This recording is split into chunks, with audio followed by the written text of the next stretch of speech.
So, first of all, we will talk about natural causes which due to which business risk occurs. See, nature is something which we cannot control. Human beings cannot control natural happenings, or talking precisely, natural calamities like I've just told you: earthquake, floods, drought, famines, this pandemic which I just told you, that is the best example nowadays which we can through which we can understand how natural causes bring about risk in business. Nowadays you must be hearing that economy is going through a breakdown, economy is incurring lots of degradation, our economy is in danger, not only in our country but throughout the world. So these are a few occurrences, that is the natural occurrences which we cannot control, and they may result in heavy losses, and one have to be prepared to face the natural causes which may incur risk in our business. Then secondly are human causes. Human causes means the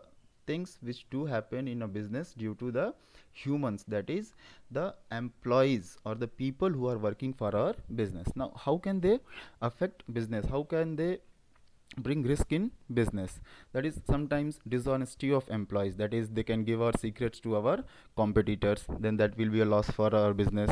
Sometimes the employees can be careless, and it may happen that they have mishandled the machinery or resources, or they do not do their work properly, then that is also will be reason for business risk. Then then employees can hamper the production by going on strikes.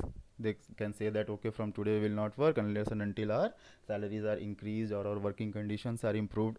Obviously more often than more often these things do happen in business, that employees or the workforce go on strike saying that fulfill our demands, these are our demands, and until and unless these demands will be fulfilled, they are not coming back to work. So this is also a reason for business risk. Then third is the economic causes, that is the reasons related to the finances or economics. First of all, there can be price fluctuation in the market. The price at which we have planned our business, that okay, we will manufacture this thing or we will purchase this thing, and we will sell it at a certain price, and due to any reason the price falls, then obviously we will not be in profit, or we will be facing inadequate profit. So that is one economic reason. Then there can be change in degree of competition due to the certain strategies, economic strategies, which you will obviously learn in your further classes or in further chapters of the same class, that how does these things happens. So these are the economic causes which do bring risk in business. Then there are physical causes. Physical causes means the damage of assets, as we can say that if there is a fire occurs in our warehouse or in our manufacturing unit, or there is a theft in our place where we have stored our all the things, or say that if a new technology comes into fashion, so obviously our old machinery will be an of no use, it will be useless to us, right?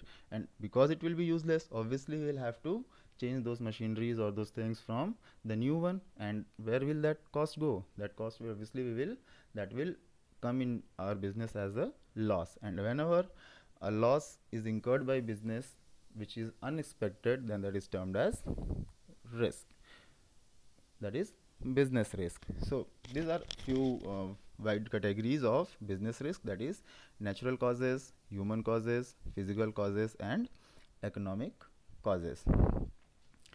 Now what are the types of business risk? See, the first categorization of business risk is insurable risk and non-insurable risk. What are insurable risks? The risks which can be recovered are called insurable risk. Recovered means the losses which we face due to those risks can be recovered, or our organization can get compensation for those risks. Obviously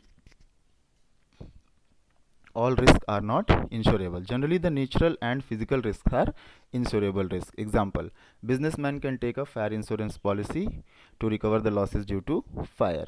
He can also take insurance policy to get protection from flood, earthquake, or from damages of assets such as bursting of boiler, etc. And additionally, it is not mentioned here, I just mentioned theft. All these things can be recovered through insurance which are taken by the organizations. Then there are non-insurable risks. The risk for which no protection is available are called non-insurable risk. Generally the economic risk and human risks. These economic causes and these the risk which came into effect due to our employees. These things are not insurable. You cannot take insurance for these risks, so these are called as non-insurable risk. Talking in simple and plain words, insurable risk, the risk which can be compensated, and the non-insurables which we cannot get compensation for. The second category is pure risk and speculative risk. A category of risk in which loss is the only possible outcome. There is no beneficial result. The occurrence of risk in which one and only possibility, that is we have to face loss, there is no other way out, is called as pure risk. And a category of risk that when undertaken results in an uncertain degree of gain or loss is called as speculative risk. So these were two categories of types of business risk. Now going to now obviously this was the last topic of our chapter, that is business risk. A few leftovers were there in the chapter which due to reasons we have not paid proper attention to those things. The first is difference between economic and non-economic activities. What are these? Economic activities are those activities which are done with the motive of earning money and creation of wealth, whereas non-activities are undertaken with the social or psychological motive, that is to fulfill some social or psychological needs. Then what is expectation in economic activities? Money income is expectation of economic activities, whereas in non-economic activities money income is not expected, only satisfaction. A sense of satisfaction comes when we perform non-economic activities. Purpose of economic activities is creation of wealth. See, here it is given non-economic activities. Purpose of these activities is psychological or sociological satisfaction. What is outcome of economic activities? The outcome of these activities is production of goods and services. And non-economic economic activities, the outcome of these activities is mental satisfaction of person who undertake them. Examples of economic activities are business, profession, employment. We have already earlier discussed what are differences of business, profession and employment. And non-economic activities are family oriented activities, like your mother is cooking food for you. That is an activity, but she doesn't cooks food for you with an objective of earning profit. Religious activities, social service and patriotic activities are a few other examples of non-economic activities.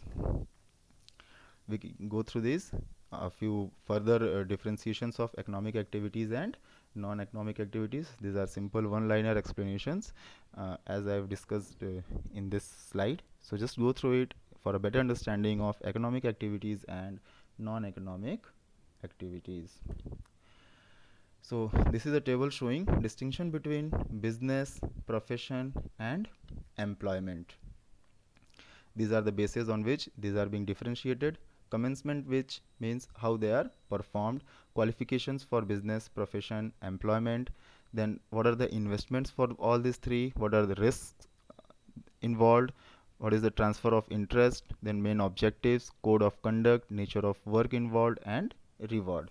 These are very simple things, and already I have explained you the difference between business, profession and employment. Just go through this table, try to understand, and if anything which you don't understand, ask it in the question and answers session.